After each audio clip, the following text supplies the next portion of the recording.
sejam bem-vindos a mais um episódio do Moda na Mochila. Eu sou a Mariana Lima e hoje eu vou conversar com a Bianca Vega. Ela mora em Madrid há mais de 15 anos e é sócia e diretora executiva da Peseta, que é uma marca espanhola de moda sustentável com foco em design têxtil. Além de sua carreira no marketing de moda, a Bianca é historiadora e começou sua vida profissional trabalhando com produção cultural. Ela viajava para a Europa para ser courrier de obras de arte. Olha só que incrível. Antes de se mudar para a Espanha, ela trabalhou em uma das marcas brasileiras mais renomadas, tanto no quesito estilo e vanguarda, quanto sustentabilidade, que é a Osklen. Então hoje eu quero conversar com a Bianca, entender mais quais foram as coisas mais marcantes da carreira dela, que a levaram ela até onde ela está hoje. Então, se você tem interesse em marketing de moda, arte, vida na Espanha, pegue sua mochila e vamos viajar pela trajetória da Bianca.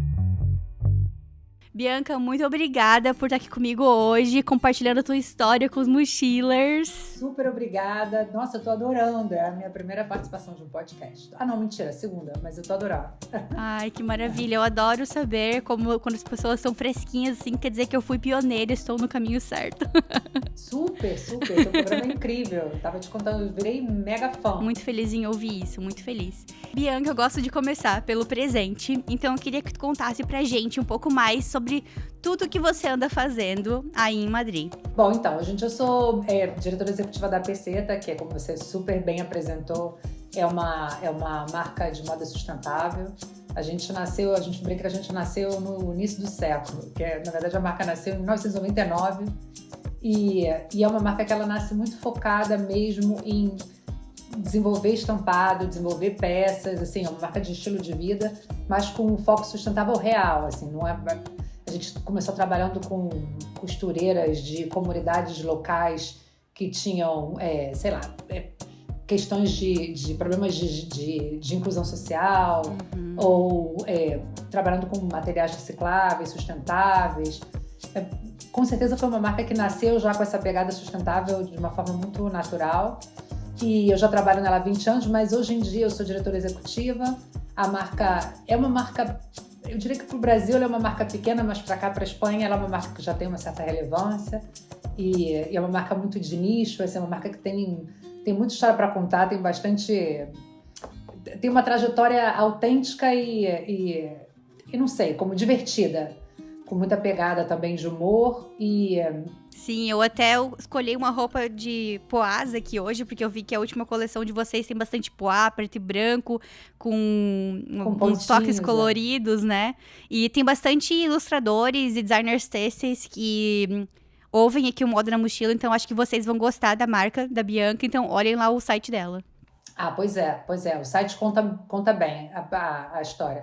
A gente também colabora com vários artistas, a gente não só desenvolve os próprios estampados, mas a gente também contrata outros designers e a gente, enfim, tem uma maneira muito diversa de criar e de trabalhar também. E além da PC, eu dou aula no IED, no Master de Design Têxtil do IED, de gestão empresarial e foco comercial também. E já é um trabalho que eu desenvolvo há uns 2 anos. Antes eu dei aula na Universidade Europeia, também para as pessoas de design, mas que com um foco mais empresarial, porque queiram criar seus planos de negócio e tal. E faço algumas mentorias. Eventualmente no Brasil também acabo, cada vez que eu vou, eventualmente me chamam para fazer algum tipo de trabalho associado a contar a minha experiência, a falar de marketing. Já é muitas coisas, né? E como é que é o dia a dia de uma diretora executiva na tua empresa? Porque eu sei que cada empresa tem suas funções diferentes, né? Mas como é que é o dia a dia de uma diretora executiva na tua empresa? Então, a Peseta é uma empresa relativamente pequena e a vantagem de você... Na verdade, a história de uma empresa pequena é que acaba que as pessoas que trabalham na empresa, elas atuam em vários setores ao mesmo tempo, né? A gente acaba trabalhando de uma forma muito horizontal. Em inglês, a gente fala vestem muitos chapéus. Exatamente. E nós somos 4 sócios na empresa. A Laura, que é a Laura Martínez del Pozo, que é a diretora criativa, é a que cuida da parte do design, é a que estabelece um pouco o que é a criatividade da coleção. Depois a gente tem a Giulia Zen, que ela é italiana e que ela trabalha na parte de administração, um pouco de administração, mas ela também faz a parte da produção.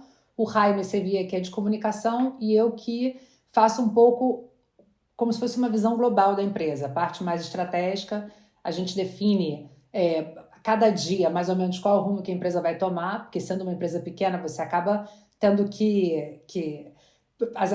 quando é uma empresa mais ou menos pequena ou mediana, a gente acaba sofrendo mais as adversidades. Então, você tem que estar muito ligado ali no comando para poder ver se vai mudar o barco para um lado ou para o outro, né? Então, normalmente qual que é a minha função? É definir se a gente vai botar o foco no retail, se a gente vai botar o foco no wholesale, se a gente vai focar nas co-brands, porque a Peseta, explicando um pouco melhor, é uma marca que a gente tem loja, a gente vende ao por maior, vende no atacado, e a gente vende online, mas é uma marca que durante muito tempo, o core business dela foram as co-brands, as parcerias. Né? A gente, como destaque das parcerias principais, por exemplo, a gente colaborou muito tempo com o Marc Jacobs, que essa tem uma história divertida, que era uma loja pequena, né, um taller, como a gente chama aqui, e um dia tocou na porta da loja o Robert Duffy, que era o então CEO do Marc Jacobs, veio na loja assim de uma forma despretensiosa, adorou o que a gente fez, porque ele já tinha investigado quais eram as marcas assim mais underground da Espanha. Uau. Encontraram a gente, foram até a gente, pediram para a gente desenvolver uma coleção, uma edição limitada da Peseta para o Marc Jacobs. E a ideia era que a gente pudesse não só fazer essa coleção pequena, essa coleção cápsula, como se eles também queriam que a nossa marca aparecesse. Não era uma coisa assim, produz para mim que eu boto a minha label, não. Queriam uma co-brand mesmo.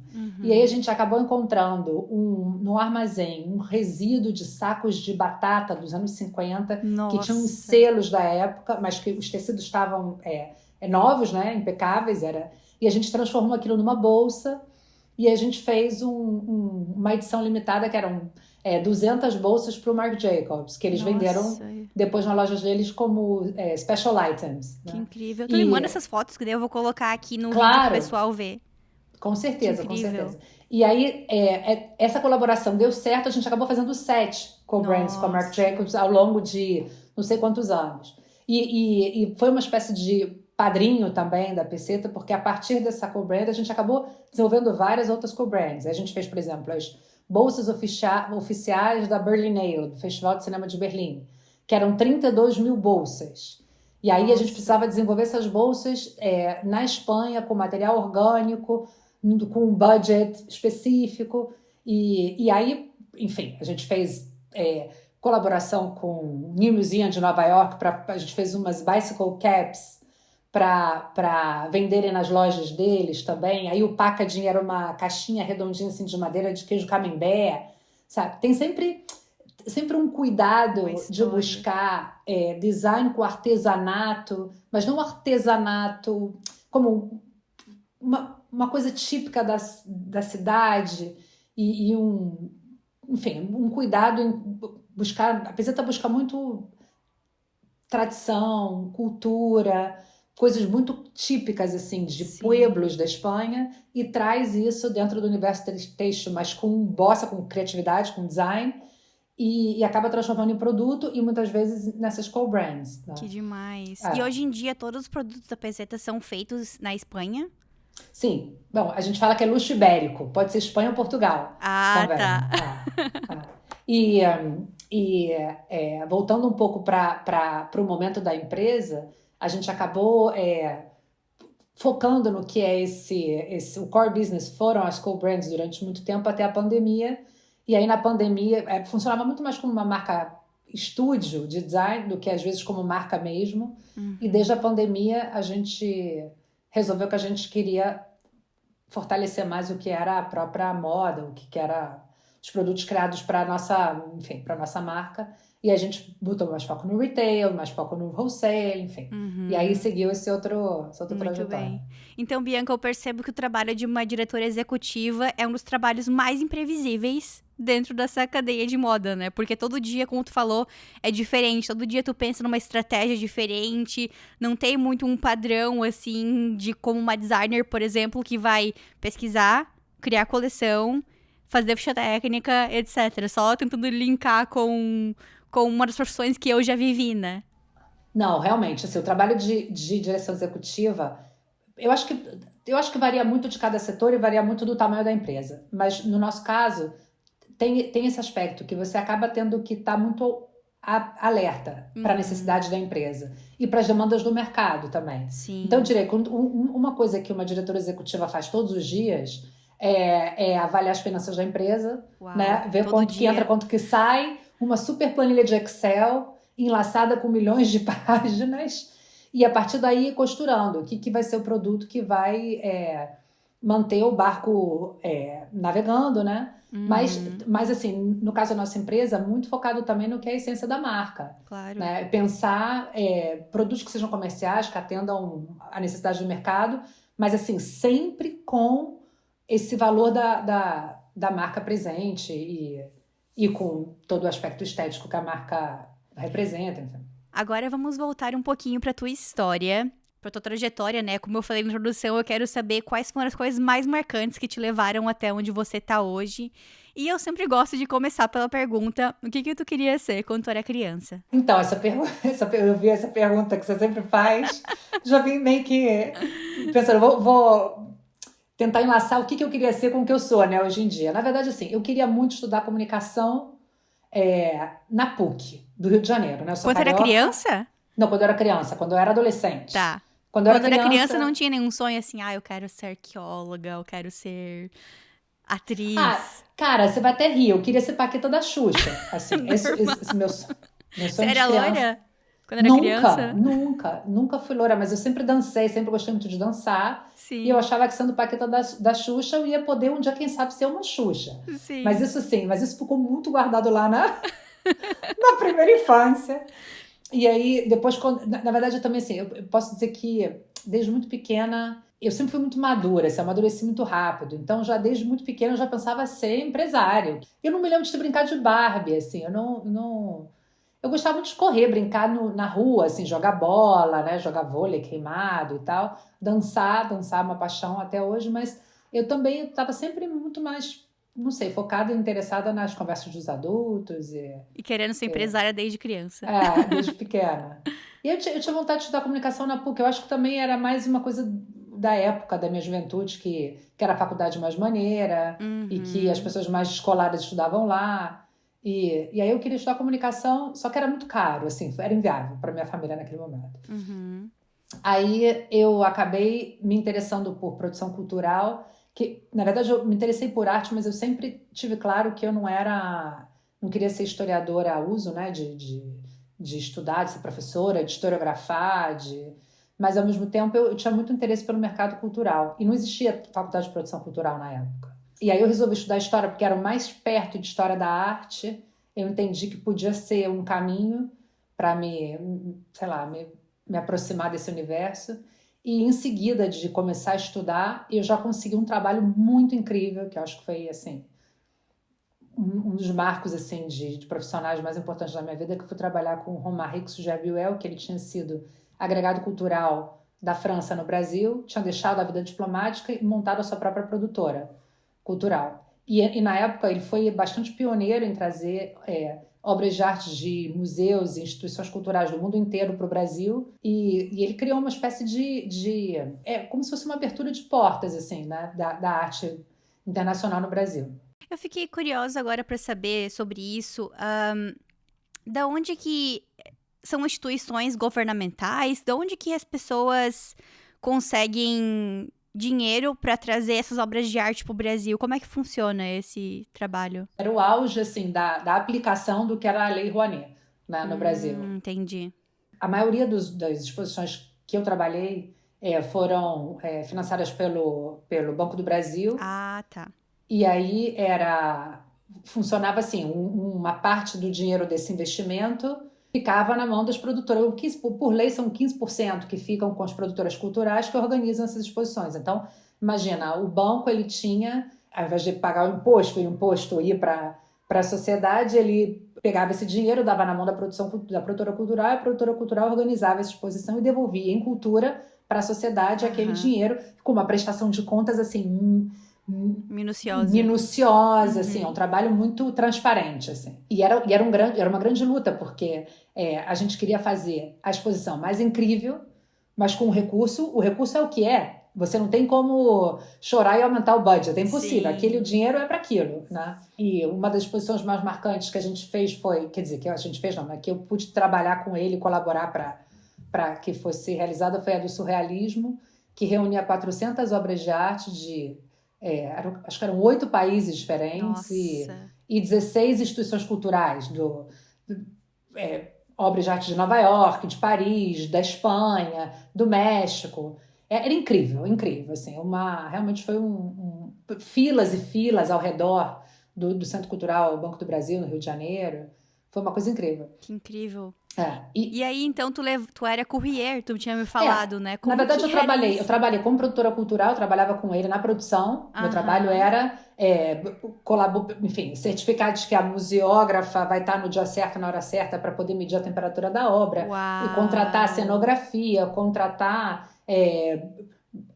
ajudar nessa costura, né, de retalhos, que é uma produção cultural, que é elaborar uma exposição. Eu era assistente dele, né? Assim, eu estava ali correndo de um lado para o outro para fazer aquilo ali acontecer. E aí deu-se a oportunidade de que, na época, na hora de devolver as obras, muitas das pessoas que vieram trazê-las depois não queriam buscá-las, porque estavam já envolvidas com outros projetos. Então, caiu no meu colo. Eu tinha 21 anos, caiu no meu colo essa oportunidade de pegar e levar uma pipe do Man Ray, do artista surrealista Man Ray, que era um cachimbo de madeira com uma bolha de cristal, numa caixinha. Ele tinha a própria cadeira dele no avião, e levar essa obra até uma cidade pequenininha do sul da Inglaterra, na Penrose Collection. E aí lá, e a história é incrível, porque assim, a museógrafa, ela embala a obra no museu, acompanhado de uma pessoa da Polícia Rodoviária Federal, da polícia, que vê que a obra está bem embalada. E aí você chega no aeroporto, e aí aquele policial falava, você tem que abrir essa caixa. Eu, não, o teu colega foi lá e fechou e tal. Sabe, tudo é uma aventura. Aí você vai no banheiro do avião, aí você fala, putz, e agora? Eu deixo a obra ou não deixo a obra? Sabe? Sim! Meu Deus do céu. E aí, isso é para todos os tipos de obra, até quadros? Ou era mais para essa que podia ser levada dentro do avião? Fico imaginando, tipo, uma obra de arte gigantesca, sabe? Essa exposição da Inglaterra em concreto, além dessa peça, iam outras obras também no avião. Só que aí elas vão num pallet, totalmente embaladas na mala, na carga. Essa porque era realmente muito delicada e muito pequenininha, então ela teve esse tratamento VIP. Mas uma outra ocasião que foi divertida também, porque hoje em dia a gente vê em perspectiva, né? Eu já tenho 44 anos, mas isso rolou, eu tinha 21. Né? Imagina, uma dessas viagens eu fui para a França, fui para Paris, também acompanhando umas obras, mas que elas iam viajar num avião cargueiro. E eu só soube que eu ia embarcar de courier no avião cargueiro na hora que eu estava subindo no avião. Eu achava que eu ia num avião de carreira normal. É aqueles de guerra, assim, que que tu senta na lateral do avião e coloca o cinto? Quase isso. Não é assim, é um avião normal, grande, talvez seja um pouco menor, assim. Mas você vai no meio de um bando de caixa, aí tem uma caminha, assim, parece de hospital, maca de hospital, com um cinto de segurança, que parece que você está sendo assim, numa camisa de força. Se você quiser dormir, para você poder dormir com cinto de segurança, mais deitado.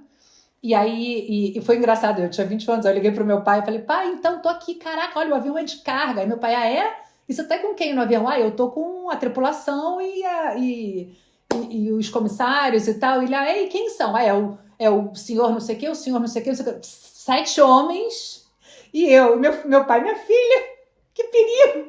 E eu assim, perigo? Qual perigo? E realmente, assim, eles todos super respeitosos, profissionais, mas é que, não sei, né? A gente hoje em dia pensa, imagina que loucura, uma garota de 21 anos. E aí eu embarquei na cabine do piloto. Eu não sei se é por desconhecimento ou porque era assim mesmo, mas eu tinha a sensação de que o avião ele voava numa altura mais baixinha, então a gente ia sobrevoando o mar. E aí a mesma coisa, essa viagem foi incrível também, porque chegando na França, o próprio Romary que estava lá, e ele tinha uma reunião no Pompidou, no Beaubourg, no maior museu de arte moderna de Paris, e ele falou, Bianca, vamos que você vai comigo participar da reunião. Era uma reunião com uma espécie de curador-chefe do Pompidou, já negociando futuras exposições. Aí eu, Romary, mas eu não falo francês. Aí ele, não tem problema, você senta, você pega um caderno e você anota tudo que você está escutando, da fonética como você está escutando, e depois você passa para mim que eu com o que você está me dizendo eu vou entender, eu vou lembrar, sabe? Então, assim, foi um começo de... Na época eu fazia faculdade de História e trabalhava ao mesmo tempo. Eu fiquei lá acho que 2 anos e meio, mas parecendo que foram 15 anos da minha vida. E era nessa intensidade. A gente fez uma exposição do Pelé também, no MASP e no CCBB, inauguramos a FENAC do Rio. Que incrível. Sabe, Tina? Bianca, eu queria saber, quando você decidiu fazer faculdade de História, como que foi a reação dos teus pais, dos teus amigos? Eles sempre te apoiaram ou teve algum receio no começo? Eu faço essa pergunta, vou te falar o porquê. Eu entendo que, depois de entrevistar quase 100 pessoas aqui no Moda na Mochila, eu entendo que cada região do Brasil tem suas forças. Quando algumas pessoas da minha região, lá da região de Joinville, Jaraguá, que é um polo têxtil, falam que querem trabalhar com moda, querem estudar moda para os pais, muitas vezes a maioria deles apoiam, porque tem muitos empregos lá nessa área de moda. Agora, eu já ouvi de várias pessoas que são de São Paulo, do Rio de Janeiro, que os pais não apoiaram muito no início porque não tinha muita indústria ali, então eles não conseguiam enxergar. Hoje em dia eu tenho essa maturidade para entender que não é culpa dos pais, eles só não conseguem enxergar um futuro ali onde você tá, porque eles não imaginam que você vai sair daquele lugar. Claro. O Rio de Janeiro, pelo que meu entendimento, não sei muito sobre, é uma cidade com bastante foco em cultura, entretenimento. Na minha cabeça, eu imaginei que você teve apoio, mas eu queria saber de ti como que foi no início. Eu diria, meus pais, eles são pessoas, assim, muito de sempre apoiarem. Eu acho que se eu quisesse ter estudado qualquer coisa, meus pais, em concreto, eram pessoas que tinham muito... Não sei, sempre foram grandes entusiastas e apoiadores do que queriam fazer as filhas e sempre tiveram ao nosso lado, nunca colocaram muitas objeções, não. Uhum. Eles, na minha casa, assim, a questão principal é que eles queriam que as filhas fizessem carreira universitária, né? Estudar a faculdade para eles era um valor, e dadas as circunstâncias que a gente tinha naquela época, que fosse uma faculdade pública. Entendi. Porque a gente, realmente, na minha família, naquele momento, era impossível investir numa faculdade privada. E, ao mesmo tempo, eu acho que os meus pais, eles sempre entenderam que talvez a faculdade, para mim, ia ser um meio, entendeu? Para poder depois seguir um caminho e evoluir de outra maneira, fazendo uma especialização em business, sabe, fazendo uma pós-graduação em administração, sabe? Eu acho que eles não viram como uma coisa tão limitada, porque eles entendiam qual era o meu perfil, assim. Então, ao contrário, acho que eles ficaram bastante contentes, assim, porque talvez pela minha personalidade eles achassem que talvez eu fosse querer trabalhar e não estudar, sabe? Como eu sempre tive esse perfil maduro e ao mesmo tempo inquieto, mas também que tinha um pouquinho de ansiedade de querer fazer tudo ao mesmo tempo e rápido e tal. Entendi. Acho que no momento em que eu entro numa faculdade pública, boa, renomada, por uma carreira de história, que não deixa de ser uma carreira assim, intelectualmente, né, de peso, Claro. eu acho que eles apoiaram. E também, assim, uma coisa que eu gosto de dizer sempre, assim, eu não me sinto historiadora, eu não acho que a minha faculdade tenha me formado como historiadora mesmo, assim, mas não porque a faculdade não tenha podido oferecer isso para mim, senão que eu não bebi dessa fonte, assim. Mas a faculdade para mim foi um ambiente impressionante, assim. Foi uma faculdade de outras coisas, de consciência social, sabe? Era uma faculdade que eu estudava à noite, no centro do Rio, com pessoas que batalhavam pra caramba durante o dia, sabe? Tinha gente de extrato social muito diferente. Então acabou me enriquecendo de tantas outras formas que até hoje eu também meio que concordo com os meus pais, que assim, eu que tenho um filho de 12 anos, eu falo, cara, faz o que você quiser, mas tu estuda, faz faculdade. Faculdade é uma coisa estudar é maravilhoso. Muito bem. Estudar é muito maravilhoso. bem. Ótimo. Que bom saber disso, que bom que eles te apoiaram e saber que tem outras possibilidades, que tu teve outras possibilidades de trabalhar com história, além de ser professor, né? E depois, então você conseguiu você mudou para Osklen. Foi. Isso foi um giro também, um certo giro de 90 graus, assim, não chegou a 180, mas assim, foi um giro grande na minha vida, que foi o seguinte, quando eu saí da faculdade, quando eu trabalhava com o Romaric, eu realmente não conseguia focar na minha faculdade, assim, eu trabalhava pra caramba, era incrível, mas era muito intenso, muito Tu chegou intenso. a pensar em trancar a faculdade pra continuar trabalhando com ele? Não, mas eu arrastava, eu fazia muito devagar. E aí teve um momento que eu pensei, cara, eu não posso ficar 10 anos na faculdade, eu preciso, né, preciso terminar. E eu tava cansada também, porque o trabalho era muito bom, mas era muito desgastante, assim, de vários níveis, né? E eu acabei optando em largar o trabalho com Roma Rica e me centrar na faculdade. Tive um trabalho nesse interim numa empresa de design de São Paulo, O2 Design, que também foi uma super escola, foi um ano, mas foi uma escola de estratégia. Para mim, assim, ali que eu aprendi mesmo. Antes eu sabia mexer no Excel, naquele momento eu aprendi a enlaçar planilhas de Excel. E Uau! eu comecei a pensar que todas as empresas, porque como era uma empresa de design de produto era uma empresa de design, assim, mas com muito design estratégico, que atendia empresas diversas, eu aprendi a olhar as empresas e pensar em todos os departamentos da empresa. Você pensa, pô, essa empresa ela tá pedindo aqui pra gente desenvolver esse logo, mas assim, que empresa é essa? O que ela vende? Para quem que ela vende? É como se eu tivesse aberto um canalzinho da minha cabeça, assim, para esse tipo de conhecimento mesmo. E aí eu fiquei lá um ano até que eu tinha um contato com o então diretor de marketing da Osklen, gerente de marketing da Osklen, o Vladimir, porque ele era casado com uma museóloga que trabalhava comigo com Roma Rick, e a gente meio que rolou uma sintonia e ele me chamou para trabalhar lá numa área que era mais marketing institucional da empresa, porque a Osklen é uma empresa, e assim, eu sou muito fã dessa marca, acho ela incrível, não só incrível de estética, porque assim, eu compraria tudo, o cheiro é incrível, o design é incrível, a arquitetura é incrível, tudo incrível. E a maneira como eles fazem as coisas também. É muita vanguarda de sustentabilidade.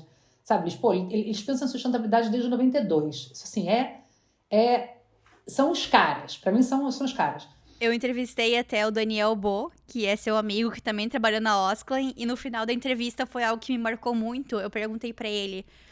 Bom, você trabalhou já com várias empresas, marcas de moda internacionais, mas tem alguma empresa, marca que você ainda não trabalhou, que você gostaria de trabalhar, ou algum designer? Aí ele falou, eu acho que eu gostaria de trabalhar de novo com a Osklen. Ela deixa essa marca, vou falar que ela deixa essa marca. O ambiente era realmente incrível também, assim, levei vários amigos da Osklen e admiro várias pessoas que trabalham lá. Não tive nenhuma pega, assim, ruim, foi 100% legal. E tenho amigos até hoje que eu conheci lá, mas eu trabalhava no marketing que era mais institucional, né? Era uma área tinha um nome, agora eu não me lembro, que depois eles dividiram e era uma área, era uma área de marketing institucional, porque era uma marca tão antiga que já tinha tanto conteúdo gerado de si mesmo, de estampa, de conceito de coleção, eles tinham um próprio acervo tão grande que eu colaborei para ajudar a organizar um pouco esse acervo para que eles pudessem criar com foco nesse próprio conteúdo já criado, além de ter foco na vanguarda. E a gente também fazia, na época, eventos de parceria, colaborações, pequenas exposições, enfim. Na época eu fui também chamada para trabalhar porque eles lá para desenvolver um livro que acabou não rolando, não sei se chegou a rolar depois, mas eu também fiquei com essa uma espécie de, puxa vida, podia ter colaborado mais com esse livro, mas eu era muito nova também. Talvez hoje em dia, se eu estivesse na Osklen, a Bianca de hoje, naquela época, eu ia ter aproveitado muito, aprendido muito. Uma coisa que eu fazia muito na Osklen era ir em vários departamentos e entender o que todo mundo fazia. Eu tinha muita curiosidade de entender o business, né? Como é que essa empresa ganha tanta grana? Como é que essa empresa cria tanto desse jeito? Também foi uma estrutura que me permitiu, assim, ampliar os horizontes ali. Conta mais pra gente, então, como é que era trabalhar nesse acervo, né? Acervo em português. Eu tava traduzindo do inglês, porque na empresa que eu trabalho a gente tem o archive. Que é onde ficam todas as peças da empresa, até mesmo antes dela se chamar como ela se chama hoje, porque ela era uma manufacturer, né? Então, eles produziam para outras marcas. E lá, nesse lugar, que é todo climatizado de um jeito específico, tem todas as peças e eles fazem isso também as designers, né, elas fazem isso também de ir lá no acervo e olhar as peças antigas e trazer elementos de design para coleções novas. Então, quando eu visitei esse lugar pela primeira vez, eu fiquei, uau, eu quero olhar tudo que tem aqui dentro, que demais isso. E é muito legal saber que a Osklen também tem isso, né? E desde muitos anos atrás, como você já falou, eles são preocupados com essa história da marca.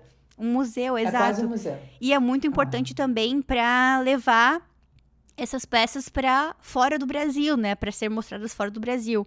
Recentemente eu fui para Nova York e eu visitei o museu da FIT. Eu fui lá fazer um curso, né? Eu visitei o museu enquanto eu estava fazendo o curso e tinha uma exposição de moda latina. Por coincidência, eu estava lá, uma latina, em Nova York. A gente se Visitei reconhece essa latino, morando exposição. fora, a gente é super latino. Exato. Antes eu nem passava pela minha cabeça. Agora eu sou proud Proud proudly latina também aqui. E aí, eu tinha vários designers brasileiros lá. Tinha Ercovitch, Patty Bow, Carlos Miele. E no centro, assim, da exposição, tinha um tênis da Osklen. Então, é muito importante ter essa organização, né? Para poder levar o design brasileiro para exposições fora do Brasil. E você sabe muito bem disso, porque você trabalhou tanto com exposição de arte também, quanto com o acervo da Osklen. Então, conta um pouquinho mais pra gente como é que era esse acervo. Isso foi o quê? 2005, 2006? Então, tinha a parte digital, né? Porque é um mundo pré-internet como a gente entende hoje, né? Então, a gente tinha uma espécie de programa específico onde a gente digitalizou todas as imagens em alta resolução, dos fotogramas, das fotinhos, dos slides, todo esse arquivo físico, mas que era de imagem, a gente transformou em arquivo digital. Uau. E aí a gente tinha, na época, uma espécie de programa específico, onde a pessoa, se quisesse, eu quero ter acesso às imagens da coleção de verão de 99. Aí ia lá, apertava um botão, uma espécie de Dropbox, de nuvem, mas que não era nuvem, porque na época não existia nuvem. Sim. Né? Então, foi uma coisa meio Big Data início dos anos 2000, isso por um lado. Um trabalho muito de organização mesmo, né?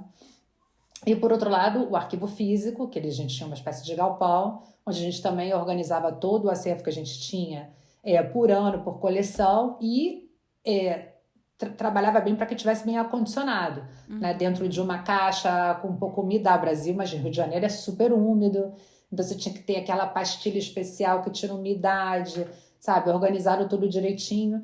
E também uma espécie de critério de procedimento para que as pessoas pudessem acessar aquilo de uma forma fácil. Então, um designer, ele quer criar uma estampa, mas ele quer ter acesso, ele precisava chegar ali com facilidade, ver aquilo tudo que ele precisava, depois ele guardava e voltava, sabe? Enfim, era um pouco essa dinâmica, assim. Com certeza, hoje em dia, com toda a tecnologia que a gente tem hoje, as coisas teriam sido feitas de uma forma mais rápida e mais fácil, mas naquele momento era bastante pioneiro, assim, eu diria. Sim, essa maneira de manipular toda a informação e tal. Muito bem. E em que momento na tua vida que surgiu essa vontade de morar fora do Brasil? Você já tinha feito algum intercâmbio? Não, eu não tinha feito intercâmbio, mas eu comecei a viajar novinha, né? Primeiro por questões pessoais, enfim, porque eu sempre tive minha vida era juntar dinheiro, estudar, trabalhar, juntar dinheiro para vir para a Europa, para viajar. Adoro. Sempre tive essa inquietude. E aí teve um momento ali da minha vida, eu tinha 29 anos, acho que retorno de Saturno, que eu tava numa assim, já tava casada, já tava naquela, preciso fazer alguma coisa diferente. E aí o meu marido é espanhol e a gente resolveu vir morar aqui. Eu muito focada em fazer um master, fazer algum tipo de especialização durante uns 2 anos para voltar depois para o Brasil e conseguir um posto de trabalho melhor, enfim, me restabelecer na minha carreira, mas desde outro patamar.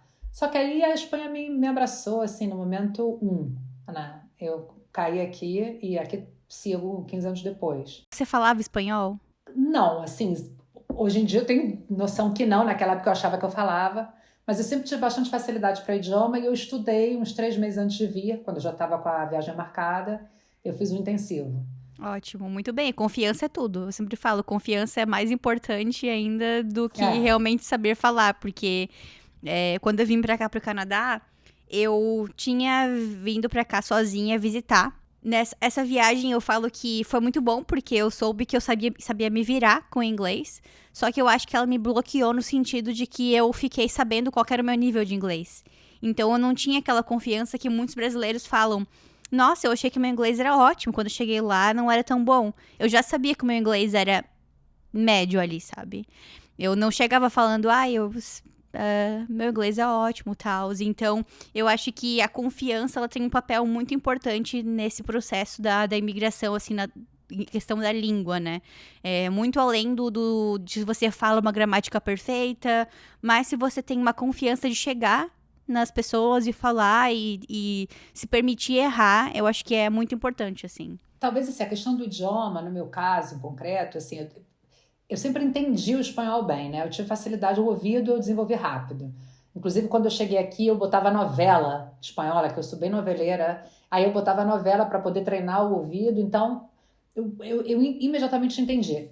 O que talvez eu não tenha ficado muito segura no princípio foi porque a oratória, para mim, em português, sempre foi um valor. Assim, desde muito pequena, eu sempre conseguia me expressar bem, tive sempre facilidade para falar, não tenho vergonha de falar em público. Não é à toa que E, você queria estudar comunicação, né? pois é, eu tinha muito dominado esse departamento Sim. da oratória em português. Então, quando eu cheguei aqui, foi uma batalha, assim, foi uma lição de humildade. Você tem que, né, pular uma casa para trás do videogame e dizer, não, cara, você vai ter que começar de novo.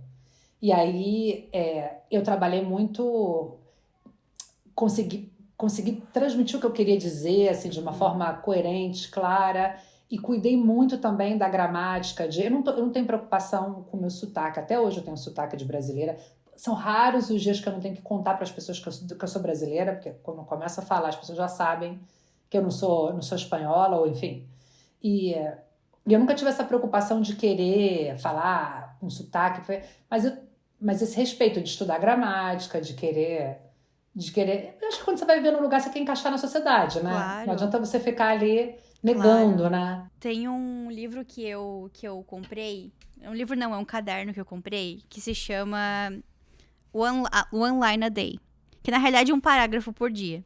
E eu comprei esse livrinho, esse caderno, depois de ter lido um livro da família da Constanza Pascolato, da mãe dela. E elas falaram que a mãe dela, a Gabriela Pascolato, a criadora da Santa Constância, ela tinha vários desse livro aqui durante a vida dela, que na realidade é um parágrafo por dia por 5 anos. Então, a cada 5 anos, ela comprava um caderno desse novo. E aí, teve... Esse ano eu tava escrevendo o meu segundo ano, né, de um dia específico. E eu tava escrevendo de um dia em que uma pessoa no trabalho me parou e falou: nossa, o teu look tá muito legal. E também eu quero falar que a tua apresentação de hoje foi perfeita, que eu consegui ver a tua evolução e que você tá demais, tá arrasando, não sei o que, essa tua apresentação foi ótima. E aí eu fui ver o que eu tinha falado sobre aquele dia no ano passado. E eu tava muito triste no ano passado, porque teve uma apresentação que era a mesma apresentação desse ano, e eu me achei horrível, achei que meu inglês não tava fluindo, e eu até tinha procurado alguns grupos de oratória aqui no meu bairro, né, em inglês, pra aprender mais. E aí eu falei, caramba, cara, 1 ano atrás eu tava triste, reclamando de mim mesma, com síndrome da impostora, falando que foi uma porcaria a apresentação. E aí, exatamente nesse ano, a pessoa chegou pra mim e falou que eu melhorei muito. Eu falei, fiquei muito orgulhosa. E é muito legal esse livro aqui, esse caderno aqui, porque é um lembrete, assim, sabe? Da tua evolução, de como que você tava no ano passado. Sempre existe uma evolução, né, nessa vida de imigrante. Então, eu acho muito legal, super Não, o mundo dá recomendo. muita volta. O mundo dá muita... A propósito disso que você está contando, também consegui traçar um paralelo que meu primeiro trabalho aqui, óbvio, eu não falava espanhol muito bem, então eu acabei indo trabalhar numa coisa que não tinha muito a ver comigo, assim, mas era uma oportunidade bacana que surgiu e tal, e aí uns meses depois eu fiquei grávida e o trabalho deixou de... Tipo assim, porque eu estava... Não é que eu fui mandar embora grávida, também não teve nada... Não teve nada dessa ordem, mas é óbvio que o fato de eu estar grávida impactou para que eu saísse da empresa, né? E aquilo ali foi tipo, putz, que horror, né? Que horror você não poder ficar grávida. Você tem a idade de estar grávida, você está no auge do teu sonho, mas assim, aquilo mexeu muito comigo com relação ao que a dificuldade do que é a conciliação dentro do mundo laboral. E eu acabei pactando para ficar na empresa até o meu bebê nascer, e quando ele nascesse eu ia sair fora. E aí, quando eu saí da empresa, meu filho tinha, sei lá, 5 dias.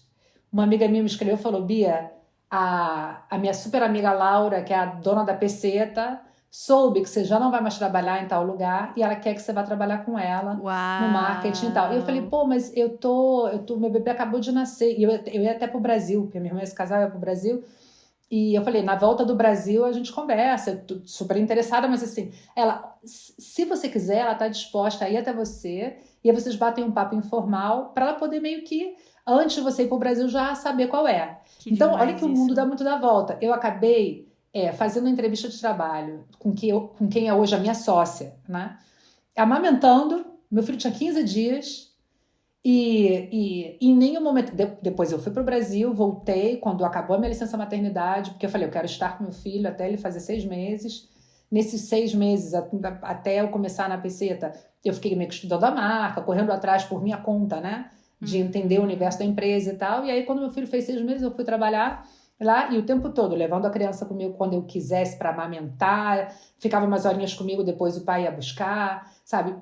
Flexibilidade de horário, assim, projeto real de conciliação desde o dia 1. Que demais. E é um pouco isso que você falou. Como pode, assim, a vida te leva para outro universo, inclusive dentro da ideia de falar do mundo empresarial, do que é ser uma mulher executiva e uma diretora executiva de uma empresa e tal. Cara, eu gosto sempre de trazer a questão da conciliação na mala. Defender que as mulheres lutem realmente para conseguir não ter que fazer uma escolha. Entendeu? Não ter que fazer uma escolha. Você pode dar conta, óbvio, de ser diretora executiva de uma empresa, ser uma líder e ter uma posição de destaque e exercer a tua maternidade. Não é fácil, mas assim, cara, a gente tem que correr atrás desse espaço, porque é o justo. Sim, claro. E cultura de empresa é algo que é muito importante para mim. Hoje em dia, claro que depois de alguns anos de carreira, né, tem um pouco mais de conforto em escolher o lugar que eu vou trabalhar, porque no início de carreira, muitas vezes a pessoa tem que aceitar a oportunidade que vem, tal, para ganhar experiência. Mas depois de alguns anos, eu valorizo muito ter esse conforto, esse tempo para escolher a empresa que eu quero trabalhar. E são esses sinais que dão da hora da entrevista, da hora da pesquisa, para onde você quer trabalhar, que fazem toda a diferença, né? E você já consegue identificar como é que vai ser a cultura da empresa através daí. Por exemplo, o teu exemplo, eu achei incrível isso. Nunca tinha ouvido falar de uma história assim. Você fez entrevista grávida, que incrível. Grávida não, com Fiz entrevista com um bebê. recém-nascido, né? Que incrível isso. E outra coisa que eu falo muito aqui é olhar o perfil do LinkedIn das pessoas que trabalham na empresa que você está aplicando, para ver se muitas delas foram promovidas, se teve ali algum, né? Se teve, tipo, esse cuidado. Olhar review no Glassdoor, conversar com algumas pessoas. Então, fazendo essa pesquisa, você já consegue ter um pouco mais de entendimento como é que vai ser a cultura de empresa. Se você faz uma entrevista, às vezes, e não bateu ali com o entrevistador, se foi um pouco... Se meio que desenharam você, já tem algum sinal. Então, para mim, hoje em dia é muito importante identificar essa cultura da empresa para ver se a empresa está na mesma vibe que eu. Na realidade, tipo assim, não quer dizer que uma empresa mais, no meu caso, né, uma empresa mais slow, que valorize uma qualidade de vida, é bom pra todo mundo. Tem gente que às vezes quer estar numa fase de vida que quer trabalhar muito, né? E nesse caso, as startups são uma boa opção, porque são empresas que trabalham de manhã até a noite, né? Mas no meu caso, hoje em dia eu tô valorizando muito essa qualidade, esse equilíbrio da vida pessoal, do trabalho. Então, eu procurei por empresas que fossem assim também, sabe? Então, eu acho muito legal observar esses sinais, assim como a Bianca também passou, de ter uma empresa que valorizasse muito a maternidade, que valorizasse as mulheres empreendedoras, mães. Então, eu acho muito legal a tua história. Às vezes a pressão do mercado faz com que a gente não saiba o que a gente realmente quer e a gente acaba aceitando aquilo que é ofertado, né? E você poder também, buscar alguma coisa que seja compatível com o que você quer, no final você vai render melhor, vai trabalhar melhor. É mais ou menos como funciona. Hoje em dia, na nossa empresa, a gente observa muito isso quando a gente recebe gente que vai trabalhar com a gente, né? De estar nessa sintonia, né? Para que a pessoa fique em paz, para que a pessoa curta estar trabalhando Claro. ali. Na empresa que eu trabalho, aconteceu várias vezes já. Mais um sinal que eu observo, que eu acho legal, que algumas mulheres foram promovidas quando voltaram da maternidade. Logo depois, sabe? Então não é aquela de que não, vamos deixar ela aqui pra ela, sabe, ficar nessa mesma posição. Se ela quer crescer. Tem várias maneiras de você colaborar com a conciliação, inclusive porque existem tipos de mães e tipos de bebês diferentes, né? Tem mulheres que elas ficam com muita vontade de voltar para o mercado de trabalho logo, né? Ficam querendo realmente retomar o que era essa vida individual, mas o que eu acho que é preciso, assim, é ter espaço para que as mulheres possam exercer a sua maternidade da maneira mais conveniente para elas. Claro. E entender que, às vezes, por exemplo, às vezes, eu comecei a produzir muito mais depois que eu tive filho. Uma hora do meu tempo, acaba que, hoje em dia não é mais velho, também é outra pegada, tá mais independente, tá? Mas naquele momento em que eu estava ali, lutando para virar sócia de uma empresa com uma criança pequena, nossa, cara, minha hora livre, quando a criança ia dormir, nossa, aquela hora eu bombava de um jeito, Sim. né? Dizem que o filho vem com uma barra de pão debaixo do braço, é uma expressão aqui da Espanha. Definitivamente, porque ela vem com uma garra, né, que acaba que você se transforma o mundo naquele microtempo que você tem com a criança dormindo. Sim, eu ouço Não. muito isso. E eu queria saber, Bianca, no início da tua carreira, no início dessa transição do Brasil para a Espanha, você comentou que você foi com a intenção de estudar, de fazer uma pós em marketing e moda, né? E você fez. Mas em relação à tua carreira, como que era a tua confiança lá no início? Tu achava que tu ia conseguir se recolocar no mercado, na Espanha, ou tu tinha a intenção só de estudar no início? Cara, eu acho que eu vim com uma mente bastante assim aberta e com uma página em branco. Eu nunca fui. Eu nunca tive muita insegurança profissional. Talvez porque eu tenha tantas inquietudes e gosto de fazer tantas coisas diferentes que eu sempre acho assim, putz, se não der certo eu vou tentar essa outra coisa, né? Eu nunca tive muito medo de não conseguir um lugar ao sol, né? Acho que mas também tem a ver com o meu próprio tipo de personalidade, o meu próprio tipo de ambição, assim. Eu nunca pensei assim, puxa, eu quero estar no topo de uma empresa, sabe? Eu poderia estar no topo de uma empresa, sempre me senti preparada para qualquer oportunidade que pintasse, mas ao mesmo tempo, não sei, eu não, eu tinha outras inquietudes, assim, eu tinha mais preocupação, por exemplo, de me dar bem com os meus colegas de trabalho, de gostar do que eu fazia, de acreditar naquilo que eu estava trabalhando, sabe? O valor de marca para mim era muito importante. Ótimo. Eu não queria trabalhar numa empresa para ganhar uma grana e ter um cargo legal se eu não compactuasse com aquele serviço ou aquele produto, sabe? Eu tinha outras inquietudes, assim. Queria mais... Sempre... Por um lado, eu sempre fui bastante hedonista, sempre gostei muito de me divertir, de passar bem, sabe? Então, não sei, não tive tanta insegurança, não é a palavra. Agora, também vou falar que eu não cheguei numa época fácil na Espanha. 2008 foi o ano da crise e foi uma época difícil. Então, ao mesmo tempo, isso também eu acho que tem a ver com o fato de ser brasileira. Eu acho que, ao mesmo tempo que eu tinha essa vontade de me divertir, de transformar limão em limonada, sabe? De fazer acontecer, de estar num lugar e assim, qual é o lado bom desse lugar? Eu estava sempre focando no lado bom.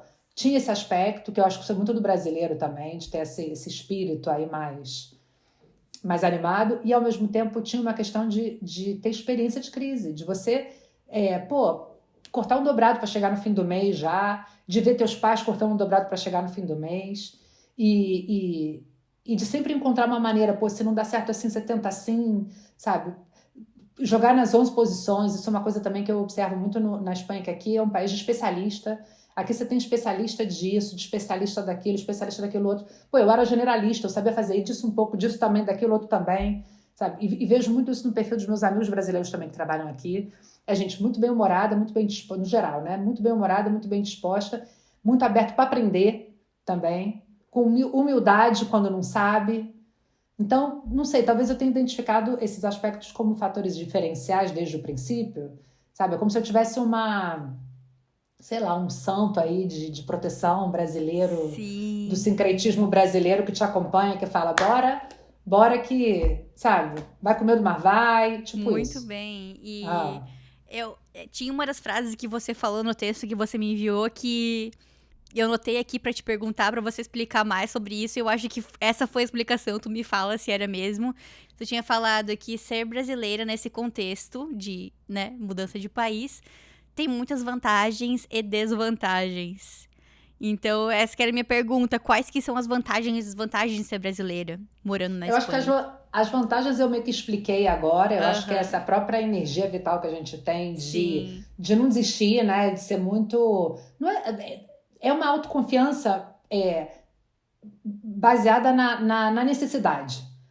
Eu não posso, não dá para dar errado. No meu caso, não dava para dar errado, sabe? Eu não podia, eu não tinha opção. Você tem que comer, você tem que pagar suas contas, você tem que seguir adiante. Claro. Então, do tipo, às vezes você volta para casa derrotado, no dia seguinte você acorda, toma um banho, se vê no espelho e fala, bora pra luta. Esse era um aspecto. E outro aspecto dos inícios, né?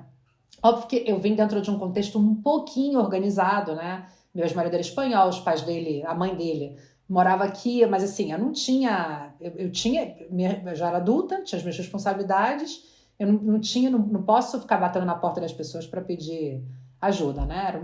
Era minhas obrigações, né? Isso por um lado. E por outro lado, da dificuldade, eu conto um exemplo, por exemplo. Já sendo sócia da empresa, a gente resolveu alugar uma loja nova num ponto muito bom. E aí, como é uma empresa pequena, eu não tenho quem ligue para mim e peça para o dono do local para alugar. Eu liguei para o dono do local e falei, estou querendo alugar essa loja, que eu achei muito legal. E ele falou, não está disponível. Ele desligou na minha cara. Uau. Aí eu pedi para minha amiga espanhola ligar. E olha que eu não realmente posso te dizer que aqui, assim, dentro da bolha que eu ocupo, né, de pessoa, sei lá, branca, de classe média, assim, eu, tô super privilegiada, mas eu não deixo de ser latina. Uhum. Então, quando liga uma brasileira pelo telefone e pede para alugar um local, o cara fala que não está disponível, desliga na minha cara. A minha sócia, que é espanhola, liga e ele fala, quando é que você quer vir ver? Nossa. Aí ela vai ver. Quando ela já tá vendo o local, eu chego. Na hora que ele me olha de cima a baixo, ele quer saber de onde que eu sou, por que eu tô lá e tal. Cara, o cara encrencou muito e não alugava. Todas as seguintes reuniões eu não fui, não pude ir. Nossa. Entendeu? Até que teve um momento em que fecharam o negócio com ela, era tudo bem, era um senhor mais velho, mais conservador, mais medroso, né, com outras experiências e tal. E até que teve um momento que a gente conseguiu realmente alugar o local. Hoje em dia a minha loja bomba, ele me ama, né? Ele Mas assim, você tem que engolir uns sapos, às vezes, que putz grilo, sabe? E outras situações também, eu acho que é muito disso, de credibilidade. O Brasil, ele é um país que ele encanta e ele amedronta ao mesmo tempo. Tudo que as pessoas associam o Brasil que é de melhor e pior. Sim. Então, você tem que o tempo todo meio que se justificar, sabe? E às vezes também essa própria ânsia de trabalhar, de fazer as coisas e tal, acaba que você se destaca mais que outras pessoas que têm uma metodologia mais de sei lá, aqui você respeita muito férias, você respeita muito horário, sabe, super a política social da Espanha, comparativamente com o que eu conheço de outros países da própria Europa e do próprio Brasil, eu acho que a gente está muito bem. É um país muito bom para se viver. Mas às vezes, no meu caso, é que eu quero dar mais. Assim, eu falo, não, eu tô no gás aqui, eu quero trabalhar. Sim. Às vezes eu tenho que segurar minha onda. Porque assim, não, Bia, segura tua onda, porque senão, né, os outros não trabalham tanto. Sim, eu ouvi uma vez um podcast com uma menina que é brasileira também e veio pra cá, pro Canadá, pra trabalhar com marketing. E aí, ela falou que 5 horas o pessoal tava tudo saindo já e ela continuava lá. E o pessoal falava, por que tu tá aqui? Vai pra casa? E aí, ela entendeu que ela não iria ocupar o espaço dela e criar amizades no trabalho se ela ficasse querendo trabalhar demais, assim, querendo, tipo assim, ser mais do que os outros, sabe? Ela não ia ter esse senso de comunidade no emprego. Aí ela viu, não, tem que ir para um trabalho, tem que ser produtiva na hora que tá no trabalho e depois ir pra casa. E é isso aí, tem que entrar nesse estilo de vida daqui. Mas é muito uma questão de empresa para empresa. Eu acho que eu tive oportunidades aqui no Canadá que já foram muito, tipo assim, se eu quisesse trabalhar muito, eu poderia, porque era uma empresa que também era de um dono imigrante. Então, um dono imigrante da Ásia. Então, na Ásia, pela minha experiência, em geral, tanto chineses, japoneses, indianos, trabalham muito. E muitas vezes, alguns fornecedores meus respondiam e-mail de madrugada, mandavam mensagem pra mim de madrugada, porque o meu chefe, esse meu ex-chefe, ele falou que lá eles são assim, as pessoas que ele trabalhava, né? Elas vão no banheiro de madrugada, elas veem uma mensagem e já respondem, porque elas não querem perder esse mais um dia de trabalho, né? Porque quando lá tá de noite, aqui tá de dia, então eu mando um e-mail, eles respondem. Então, muitas pessoas, muitos asiáticos têm essa cultura do trabalho muito, de trabalhar muito. E quando eu trabalhava lá, eu me sentia muito exausta, assim, de ter que entrar nesse ritmo deles, sabe? E agora que eu tô há muito tempo já nessa outra empresa, é outro ritmo de vida. Todo mundo sai às 5, chega no horário, sai no horário. Então, mesmo dentro de um país, dentro aqui do Canadá, existem suas diferenças. Então, eu tento explicar essas diferenças aqui das minhas experiências, né? Para as pessoas saberem que existe outra possibilidade se você não quiser ficar nesse ritmo corrido sempre. Com certeza. Não, e também tem uma questão do posto que você ocupa. Né? Por exemplo, eu acho impensável submeter as pessoas que trabalham para mim a trabalharem mais do que o tempo que eu estou pagando por elas trabalharem, que é o tempo da lei. Respeitar o tempo livre, assim, é fundamental, assim, é básico. Outra coisa talvez até por isso eu tenha com o tempo me tornado sócia da empresa. Porque outra coisa, eu como sócia, com tesão de trabalhar e querer trabalhar no meu tempo livre, porque eu tô ali super envolvida com o projeto, e poder fazer isso sem ser soberba, sem desrespeitar os meus colegas que têm outra prioridade naquele momento da vida deles. Porque também tem uma questão de ritmo e tempo, né? Sim, no meu caso, nós somos 4 sócios. Cada um vive uma etapa diferente da sua própria vida, assim. Né? Tem uns que estão... Tem uma que tem um bebê agora. Imagina, não tem como exigir dela que ela dê na mesma intensidade que eu tô dando com uma criança de 12 anos, ou outro, sei lá, ou em outro momento que eu tô com, sei lá, cuidando da minha mãe, que tá operada, sei lá, coisas assim. Ótimo. Eu acho que essa sensibilidade que também é importante no meio empresarial. Mas com certeza, assim, eu tive que explicar para os meus colegas que muitas vezes eu estava trabalhando mais feliz, assim, por favor, deixa eu trabalhar, né? Tô curtindo, assim, mas, trabalha o tempo que você quiser, isso não é uma competição. Exato. Né? O importante é cada um estar confortável também, até porque eu acho que quando a gente está em paz e curtindo o trabalho, a gente trabalha melhor e a empresa ganha. Bianca, eu queria saber um pouco mais sobre o teu lado acadêmico. No início tu falou que você também é professora, né? Como que foi esse convite, essa iniciativa, se veio de ti para ser professora? Da onde que veio essa vontade de ensinar? Vamos lá, eu sou formada em História, eu tenho uma pós-graduação em Marketing de moda, assim, eu não tenho mais formação. Na verdade, eu estudei administração um tempo, mas eu não terminei a faculdade, fiz uma época. Fui chamada por uma colega que tem uma marca daqui da Espanha para fazer uma espécie de mentoria, porque ela tinha uma marca que já estava super consolidada, como o brand estava bastante consolidado, ela tinha muita demanda, mas ela não tinha organizado um plano de empresa, a parte de finança da empresa estava desestruturada, ela estava meio perdida, e ela pediu ajuda para fazer uma mentoria para ela.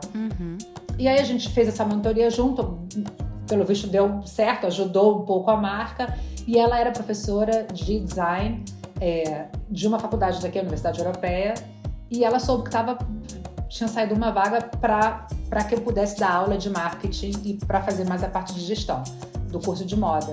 E aí ela me convidou, era uma faculdade que ela está totalmente focada para o mundo empresarial, né? Não é tão teórica. Eu fui lá e falei, olha, meu currículo é esse, a minha experiência é essa, e eles super gostaram, e aí me convidaram, e eu fiquei uns 2 ou 3 anos, até que a faculdade, ela é uma faculdade que tem super grande, e ela acabou enveredando mais para o lado da medicina e educação física, que é a parte de biomédica que é mais forte, e a parte de design eles fecharam. E aí, depois de um tempo, eu fui chamada pelo IED para dar uma aula de gestão empresarial e foco comercial para um Master de Design Têxtil do IED. É um curso, sei lá, uma espécie de pocket dentro do Master, é um Master de 1 ano, e é uma disciplina que são poucas horas. E eu acho legal, porque, na verdade, eu gosto muito desse formato, assim, que eu não dou aula todas as semanas, não é um formato estendido. Eu curto mais fazer umas mentorias específicas, uma ajuda mais enfocada, principalmente para quem está montando empresa agora. Uhum. Eu acho que essa existe muito desconhecimento, muita gente que tem criatividade, que sabe fazer as coisas e tal, não tem absolutamente nenhuma visão, nenhuma ideia do mundo empresarial. Aí eu dou esse suporte. Na própria Peseta também a gente fez um curso durante uma época, que era um curso de gestão de empresas criativas para pessoas que estavam começando, só um tempo atrás, antes da pandemia também. Muito legal. E eu que dava o curso, enfim. Então acaba que eu tenho um pouco de experiência nisso. Bianca, tem uma pergunta que eu faço sempre aqui, que ela é mais para ajudar quem tá ouvindo do que realmente fazer você refletir sobre a tua história. E é a seguinte pergunta: se você pudesse voltar atrás, tem alguma coisa que você gostaria de ter feito que tinha te ajudado a chegar ainda mais longe ou ter chegado com um pouco mais de tranquilidade? Ai, tem tantas coisas, nossa. Não, talvez uma coisa que eu tivesse feito do início teria... Eu adorei estudar história, não vou dizer que tenha sido uma má escolha, mas eu acho que é uma faculdade que eu não aproveitei naquela idade.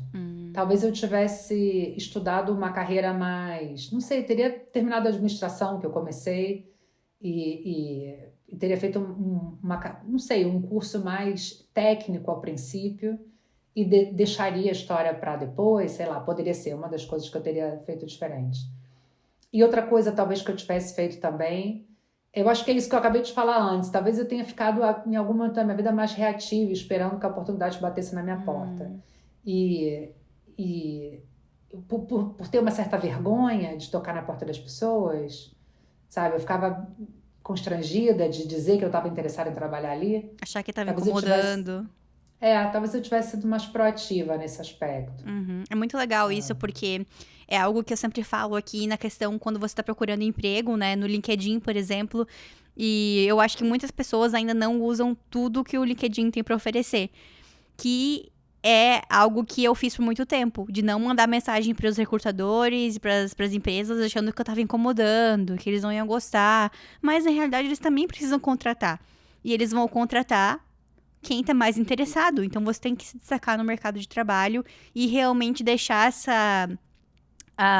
tentar camuflar essa vergonha por um lado e mandar e fazer networking, conversar com as pessoas e falar que você trabalha com moda, com design, com arte para tentar ocupar o seu espaço aí e ser reconhecido, né, no mercado.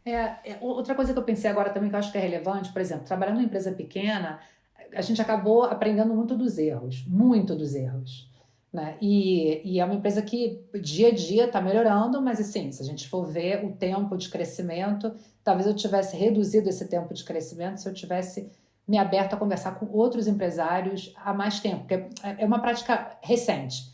A gente, há um certo tempo, a gente começou a sair de trás da mesa e pedir reunião com empresários do setor, mas será que não são concorrentes, que são pessoas que eu acho que o mercado está aí para todo mundo. Então, a gente começou a ser mais colaborativo com outras marcas, trocar mais experiência, sabe, construir uma rede de intercâmbio de conhecimento há pouco tempo. Talvez se eu tivesse feito isso há mais tempo, eu tivesse me equivocado menos. Né? Sei lá, um exemplo, a gente foi para uma feira, a gente participou na Peseta, a gente participou de uma feira internacional uma vez, a gente foi para Paris, e a gente levou a coleção que estava incrível, só que o preço estava errado. Assim, a percepção de valor da peça não acompanhava o preço do produto, porque de não ser uma marca tão conhecida, As pessoas não iam pagar naquela mochila aquele preço. E o Aham, markup também do atacado estava muito baixo. A loja aham. só ia comprar se ela marcasse 3, e a gente estava oferecendo um markup a 2,2, 2,2. Então acabou que a gente não foi, a gente foi engraçado, foi tragicômico. A gente foi numa super feira, gastamos uma grana, sabe? A gente estava na Rue Cambon, na Rua da Chanel, numa feira chamada da Premier Class, que é a feira, com uma coleção maravilhosa e a gente não vendeu nada, né? E por que a Nossa. gente não vendeu nada? Porque naquele momento a gente não estava preparado para estar ali, porque a gente não sabia que a gente precisava, que a gente precisava fazer. Era simplesmente ter trocado um zíper de uma qualidade por outra e uma correia por uma para outra, que você reduzia o custo da peça em 10 euros e com isso você chegava com o markup adequado, sabe? Coisas assim que você pensa, puxa vida, talvez se eu tivesse investigado mais o mercado, se eu tivesse feito um trabalho mais de olhar para fora, não só olhar para dentro, eu tivesse economizado tempo e dinheiro. Perfeito, muito bem. Nosso próximo quadro é o quadro Fashion Library, que é a biblioteca do Moda na Mochila. Então, eu queria que você deixasse uma dica de livro, filme ou série que te marcou nos últimos tempos. Pode ser de moda ou Eu não. acho que 2 livros que eu recomendo, super recomendo, um é o Tudo sobre o Amor, da Bell Hooks, que é um dos meus livros, é um ensaio, é um dos meus livros favoritos da vida, que eu acho que ele fala sobre o amor com uma perspectiva de gênero, de raça, de classe social, assim, bastante importante. E eu acho que é um livro necessário. Eu acho que é um livro necessário para qualquer pessoa, assim, para mim talvez seja o livro mais importante que eu tenha lido nos últimos tempos. Outro livro que eu li recentemente que eu recomendo muito chama Las Abandonadoras. É o livro da Begonha Gomes Uzaíz, uma espanhola, que ela narra a história de várias mulheres que optaram de uma forma deliberada, deliberada não, elas optaram ou se viram na obrigatoriedade de viver longe dos seus filhos. Então fala muito sobre maternidade compulsória, fala sobre a dificuldade de conciliação das mulheres com o trabalho, fala, fala muito de mulheres da década de 60, 70, que se viram obrigadas a, sei lá, para seguir a sua carreira profissional como atriz, ter que se divorciar e deixar os filhos a cargo dos maridos, dos ex-maridos, e acabaram se tornando uma espécie de vilãs da vilãs históricas, né? Porque a Sim. primeira coisa que você pensa, o título é bastante irônico, né? Mas a primeira coisa que você pensa a respeito de uma mulher que não vive com seu filho é que ela é uma má mulher e uma abandonadora. E esse livro, assim, é muito livre de julgamento. É um livro que me marcou muito. Como eu estou nessa pegada da diria feminista, do que é ser mulher, do que é ser executiva, empreendedora e mãe, né? Ou cuidadora, porque às vezes você não tem filho, mas você tem alguém a teu cuidado, você cuida do teu pai, você cuida da sua Sim. mãe, enfim. Tem uma influencer brasileira que se chama, não sei se você conhece a Thay de Mello Bufren. Sim, Sim, sim. ela sempre fala muito disso, que ela saiu de casa, foi morar em outra cidade pra trabalhar e os filhos ficaram com o marido na cidade que ela morava com ele. Eu acho que ela, não sei se ela já indicou esse livro, se ela já leu esse livro, mas eu acho que tem tudo a ver com ela. Pô, Ela esse sempre livro é fala isso. incrível. Esse livro é incrível. Esse livro, esse livro é um livro recente, é um livro, enfim, sei lá, de uma autora não tão conhecida aqui na Espanha, mas, ou melhor dito, não tão conhecida fora, né? Não Sim, sei se está traduzido em vou outros pesquisar, vou idiomas, colocar na mas descrição se tiver em é. português. Pô, mas é um livro, assim, muito, muito, muito maneiro. Incrível, muito bem. O nosso próximo quadro é o quadro Pra onde que você levaria essa mochila? Então fala pra gente 3 cidades, uma cidade pra visitar, uma cidade pra trabalhar e uma para se aposentar. Para trabalhar, cara, eu vou falar Madrid. Madrid é uma cidade muito legal para trabalhar, porque é uma cidade muito fácil, assim, você se desloca de uma forma fácil, você se relaciona de uma forma fácil. Eu acho que é uma cidade muito cosmopolita, tem de tudo, restaurante, tem tudo acessível que você pode encontrar, mas ao mesmo tempo ela mantém uma pegada de cidade pequena, fácil de, não tem trânsito, não tem rush. E para trabalhar, eu acho que é uma cidade que te permite fazer muito negócio, assim, que você gera um volume de negócio bacana e mantendo um estilo de vida bom, né? Para visitar, cara, eu acho que eu vou falar Portugal, porque olha que eu já tive a sorte, eu já viajei bastante, assim, já conheço bastante lugares, mas eu acho que Portugal é uma sensação de que você está fazendo turismo e está em casa ao mesmo tempo. Sendo brasileiro, você tem uma sensação de aconchego que eu acho que é muito gostoso, a comida é gostosa, as pessoas, como para visitar, são super amáveis, e eu acho que é uma cidade onde, pelo menos eu, cada vez que eu vou para Portugal, eu consigo relaxar de verdade, consigo Eu fui muito relutante com descansar. Portugal já, na questão de visitar, porque quando eu era mais nova, a minha intenção era sempre viajar para aprender inglês. Queria então para algum país que falasse inglês ou falasse alguma língua diferente da minha para eu aprender o idioma. E, por acaso, surgiu uma oportunidade de eu apresentar um congresso no Porto. É no Porto, né, que fala? Ou em Porto? No Porto, né? No Porto. No Porto. E na época da faculdade. E aí eu fui pra lá. Só que eu falei, não, eu vou dar um jeito de passar em algum outro país antes pra aprender alguma língua diferente, pra, sei lá, sabe? Tipo, alguma coisa um pouco mais diferente. E aí dei um jeito de comprar uma passagem que passava por Madrid.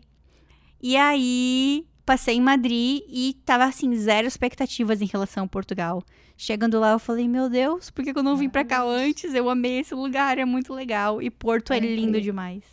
E o Algarve é lindo, o Sul, o Porto é maravilhoso. E Lisboa, eu acho que tem vários. Bom, enfim, Portugal é um país que eu viajo sempre que posso e recomendo. Muito bem. E para me aposentar, eu acho que uma cidade do sul da França, assim, um país basco francês, me atrai muito. Bayona é uma cidade que tem praia, que tem um estilo de vida parecido com o Rio, porque as pessoas fazem muito esporte ao ar livre. E é uma cidade segura, e é uma cidade, não sei, charmosa. Eu acho que talvez. Não fui muito longe, né? Fiquei pertinho. Perfeito, não, tá ótimo. Fiquei pertinho de Madrid.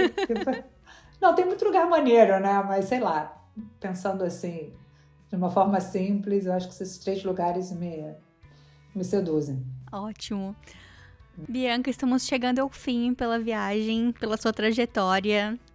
Quero te agradecer por ter contado a tua história pra gente, todas as experiências. Tenho certeza que vai inspirar muitos outros mochilers. Muito obrigada, muito obrigada. Obrigada a você, super obrigada. Adorei, quero voltar. Ótimo. Contar mais coisas. Sim. Escutar mais coisas. Eu sempre falo isso, mas é porque de verdade eu vou fazer um dia mesmo. Eu quero dar uma volta ao mundo, entrevistando brasileiros que trabalham com moda mundo afora. E com certeza um dos destinos vai ser Madrid. Então eu passo aí pra conhecer o escritório da Peseta, pra conhecer você pessoalmente. Então vai dar certo. Tô jogando pro universo e vai dar certo. Obrigada, Mariana. Obrigada por tudo. Foi delícia. Muito bem. E quem quiser entrar em contato contigo, qual que é a melhor forma? É o Peseta, meu e-mail, bianca@peseta.org, ou no próprio site da Peseta e no Instagram da Peseta, Peseta Official. Lugar mais fácil de me encontrar. Muito bem. Então, pessoal, se vocês ouviram até aqui é porque vocês gostaram desse episódio. Então, dá um like no vídeo, se inscreve no canal. Se você está ouvindo pelo Spotify, dá 5 estrelas pra gente. E também segue o Moda na Mochila no Spotify. Espero que vocês tenham amado tanto quanto eu amei. Beijinhos e até a próxima!